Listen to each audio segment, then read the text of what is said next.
Aparajith YouTube நேயர்களுக்கு வணக்கம். இன்று நாம் பார்க்கப் போவது மார்கழி மாத சிறப்பின் திரு ஆண்டாள் திருப்பாவை 2ஆம் நாள் பாடல் மற்றும் அதன் விளக்கம் இங்கே உங்களுக்காக தருகிறேன். காணுங்கள். திரு ஆண்டாள் திருப்பாவை பாசுரம் 2. பாடல். வையத்து வாழ்வீர்கள், நாமும் நம் பாவைக்கு செய்யும் கிரிசைகள் கேளீரோ. பார்க்கடல் பையத் துயின்ற பரமன் அடிபாடி, நெய்யுண்ணோம் பாலுண்ணோம் நாட்காலே நீராடி, மையிட்டு எழுதோம் மலரிட்டு நாம் முடியோம், செய்யாதன செய்யோம் தீக்குறளை சென்றோதேம், ஐயமும் பிச்சையும் ஆந்தனையும் கை காட்டி, உய்யுமாறு எண்ணி உகந்தேலோர் எம்பாவாய். இந்த கதையின் விளக்கம் என்னவென்றால், காலையொளி மற்றும் அமைதி.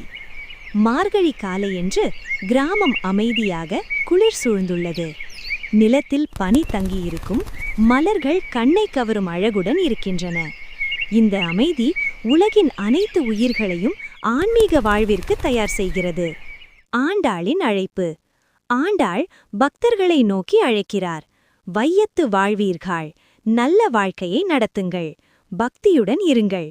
இந்த அழைப்பில் மனிதர்கள் நேர்மையாக, அன்புடன், பக்தியுடன் வாழ வேண்டும் என்பது கருத்தாகும். கோபிகள் கண்ணனை காண ஆசைப்படுகின்றனர்.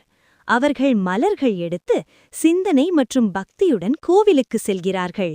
இந்த பயணம் ஆன்மீக உணர்ச்சி மற்றும் பக்தியுடன் நிறைந்தது. தீர்த்த குளத்தில் வழிபாடு. கோபிகள் குளத்தில் மலர்கள் மற்றும் நீரை கைகளில் கொண்டு வழிபாடு செய்கின்றனர். அவர்கள் பெருமாவை, அதாவது கண்ணனை வழிபடுகிறார்கள். ஆண்டாள் அங்கே அவர்களை நோக்கி அன்புடன் வழிகாட்டுகிறார். இதன் மூலம் பக்தி, நன்மை, ஆன்மீக உயர்வு ஆகியவை வெளிப்படுகிறது. பக்தி மற்றும் ஆனந்தம். கோபிகள் வழிபாட்டை முடித்த பிறகு மகிழ்ச்சியுடன் வீடு திரும்புகிறார்கள்.